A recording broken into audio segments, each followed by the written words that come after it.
Os caros católicos, a ressurreição de nosso Senhor Jesus Cristo é uma verdade. Uma verdade na qual nós cremos, mas é também uma verdade histórica. De fato, verdadeiramente, nosso Senhor Jesus Cristo morreu. As provas nos evangelhos são inúmeras. E verdadeiramente, historicamente, nosso Senhor ressuscitou. O túmulo vazio de nosso Senhor não é um mero simbolismo, não é algo que podemos interpretar como a nossa ressurreição particular, a nossa ressurreição vagamente espiritual. Túmulo vazio, porque nosso Senhor ressuscitou, é uma verdade histórica. Não existem dois Cristos diferentes. Um Cristo histórico que realmente existiu sobre essa terra e um Cristo da fé, elaborado pela piedade dos apóstolos, dos seguidores de Cristo, por uma ilusão coletiva. Absolutamente não. O Cristo histórico, aquele que viveu historicamente sobre essa terra, é o mesmo Cristo da fé. Verdadeiro Deus, verdadeiro homem, que fez todos aqueles milagres. E, em particular, esse milagre supremo da sua ressurreição. São Paulo diz, meus caros católicos, se Cristo não ressuscitou, vã é a nossa fé. É evidente, porque ele falou que ia ressuscitar. Se ele não tivesse ressuscitado, tudo mais seriam palavras vãs. Mas nosso Senhor ressuscitou. A nossa fé se baseia, claro, também nos outros milagres que Cristo fez, na perfeição dos seus ensinamentos, da sua doutrina, mas se baseia ainda mais profundamente neste fato histórico da ressurreição de nosso Senhor Jesus Cristo. A nossa fé, caros católicos, não é um salto no escuro, não é uma aposta, porque pode ser que seja verdade, e se for verdade nós vamos passar a vida eterna no céu. A nossa fé não se baseia simplesmente nas suas boas consequências para a vida de um indivíduo ou para a sociedade. A nossa fé se baseia no fato de que Deus nos falou. Deus nos falou. E se Deus falou, Deus, que não pode se enganar nem nos enganar, se Deus falou, estamos obrigados a acreditar naquilo que Ele falou. A nossa fé se baseia nisso. A nossa razão, sem a fé, pode provar a existência de Deus, como fizeram vários filósofos ao longo da história, em particular Aristóteles, e depois, com base em Aristóteles, São Tomás. A razão, sem a fé, pode provar a existência de Deus. Provando a existência de Deus, claro, eu reconheço a sua perfeição, a possibilidade de que Deus se comunique a nós, como Ele quiser, com sons, se Ele quiser produzir sons, com imagens, na imaginação, diretamente na nossa inteligência, como Ele quiser, pois que Deus é onipotente, e a nossa razão prova a onipotência de Deus e a sua sabedoria infinita. Todos os atributos de Deus podem ser provados pela razão. Então Deus existe, Deus pode se comunicar a nós, e nós sabemos que Ele se comunicou a nós, e sabemos por quê? Porque Deus uniu intimamente aos ensinamentos dos profetas, dos patriarcas no Antigo Testamento, milagres e profecias. Um milagre, propriamente dito, em sentido estrito, é algo que só Deus pode fazer. Um milagre, por definição, em sentido estrito, ultrapassa a força, as possibilidades de toda e qualquer natureza criada, mesmo a dos anjos. Só Deus pode fazer um milagre.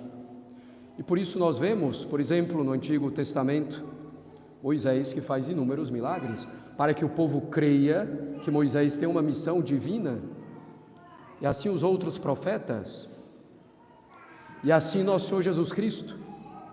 Praticamente a cada trecho do Evangelho, a cada parágrafo, nós vemos um milagre que Cristo faz, ou então uma profecia, porque o conhecimento certo, preciso, de um futuro incerto, só Deus pode ter. Então, a profecia é uma espécie também de milagre. Então, o ensinamento de Nosso Senhor unido aos milagres e profecias prova a sua missão divina, prova que é verdade tudo o que ele fala, porque Deus não confirmaria com um milagre e profecias o erro, a mentira, porque nós seríamos enganados, seria maldade de Deus. Mas nos resta ainda uma pequena questão, que na verdade é bastante ampla e bastante importante, mas que não podemos desenvolver tanto num mero sermão, ainda mais num domingo de Páscoa. Mas os evangelhos, assim como as epístolas de São Paulo, os Atos dos Apóstolos, são relatos históricos. É a história que está ali relatada. E isso se prova com os argumentos da ciência histórica, com argumentos da razão. Nós podemos provar. Qualquer um que tiver boa vontade, boa disposição, reconhece a historicidade dos evangelhos. Reconhece que os evangelhos são históricos porque eles são autênticos, quer dizer, foram escritos realmente por aqueles que dizemos serem os seus autores. São Mateus, São Marcos, São Lucas, São João. Foram realmente eles que escreveram os evangelhos. E sabemos disso porque apresentam elementos inúmeros de linguagem, de contexto social, de quem viveu exatamente naquela época e antes da destruição do templo, antes do ano 70, depois de Cristo, exceto São João, cujo evangelho foi escrito depois, já no final do primeiro século.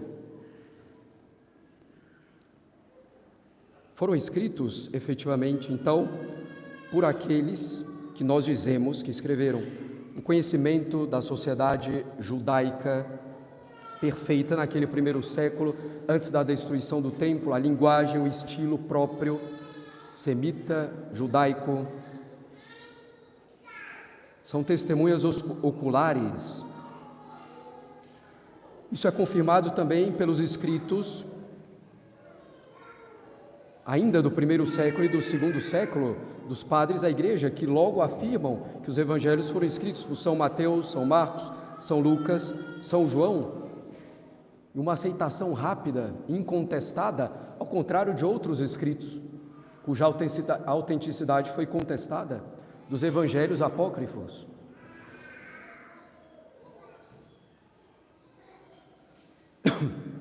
Então os evangelhos são autênticos, foram escritos por São Mateus, São Marcos, São Lucas, São João. E eles são verazes, quer dizer, eles dizem a verdade. Mais uma vez, foram testemunhas oculares, ou então escreveram o evangelho a partir de testemunhas oculares, como São Marcos, a partir de São Pedro, e São Lucas, a partir de São Paulo, que pegou de outras testemunhas oculares, evidentemente. a proximidade temporal com os fatos. Como dissemos, os 3 evangelhos sinóticos, São Mateus, São Marcos, São Lucas, datam de poucos anos depois da morte de Nosso Senhor, antes do ano 70. Nosso Senhor tendo morrido no ano 33. Nós podemos ver a veracidade histórica também a partir da simplicidade, da honestidade com que os fatos são narrados, inclusive fatos embaraçosos. Os apóstolos não creem e cometem por isso algo que desagrada a Deus, abandonam o nosso Senhor Jesus Cristo, o negam, são lentos, são tardos para acreditar. Essa sinceridade mostra também a veracidade, a precisão histórica e geográfica, mais uma vez, também mostra que o que está descrito é verdade.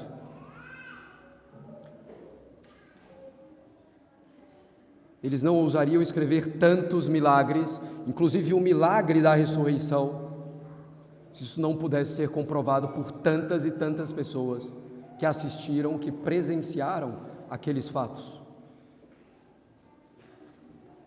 Os evangelhos em nenhum momento foram tratados pelos contemporâneos como uma lenda, sobretudo por aqueles que viram, pelos judeus que viram tudo aquilo. Ao contrário, colocaram os soldados no túmulo de Nosso Senhor e assim ajudaram a provar a ressurreição, porque os soldados estavam ali, nada viram, nada perceberam e o corpo já não estava lá de Nosso Senhor. O túmulo estava vazio, quer dizer, o milagre da ressurreição. E também autores não cristãos confirmam a veracidade de inúmeros fatos. Por exemplo, Flávio Joséfo, autor judeu, as suas antiguidades judaicas. Alguns historiadores romanos, como Tácito, por exemplo, confirmam também alguns daqueles fatos, relatam alguns fatos narrados por outros. E que contraste com os apócrifos, em que nós vemos um caráter claramente lendário, fantasioso dos evangelhos e logo recusado. Os evangelhos foram escritos por São Mateus, São Marcos, São Lucas e São João, narram fatos verdadeiros que ocorreram, com argumentos que vêm do próprio texto, do próprio estilo, da própria descrição das coisas e que vêm de autores externos, cristãos e não cristãos. E o texto dos evangelhos que chegaram até nós hoje são textos íntegros, não há nenhuma mudança substancial em relação ao texto escrito pelos evangelistas. Nós temos um grande número de manuscritos antigos, até hoje encontrados, que corroboram a integridade do texto, que confirmam o texto, várias de suas partes.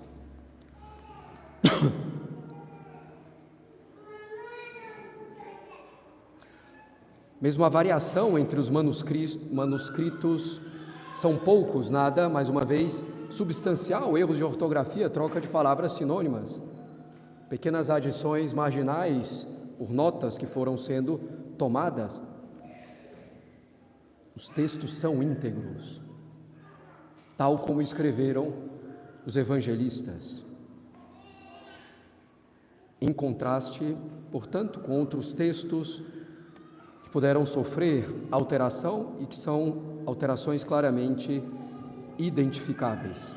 Portanto, meus caros, evangelhos são livros históricos, é história, a ciência histórica prova, e a partir disso, claro, entra a nossa fé como graça de Deus. A partir desses argumentos racionais, históricos, entra a nossa vontade de crer e de seguir o nosso Senhor, de corresponder à graça que nos é dada. Mas tudo que tentam apresentar constantemente, de que os evangelhos não são históricos, são lenda, uma idealização, um surto coletivo, tudo isso é uma grande mentira. A vida de Nosso Senhor, a sua vida histórica, é das mais bem documentadas historicamente, pela ciência histórica. A nossa fé é de acordo com a nossa razão, é razoável crer. O que é irracional e absurdo é não crer em Deus quando Ele claramente, comprovadamente nos falou e quando Ele claramente morreu por nós e ressuscitou por nós. Nós devemos, caros católicos, ser muito gratos a Deus pela graça que nos é dada de crer.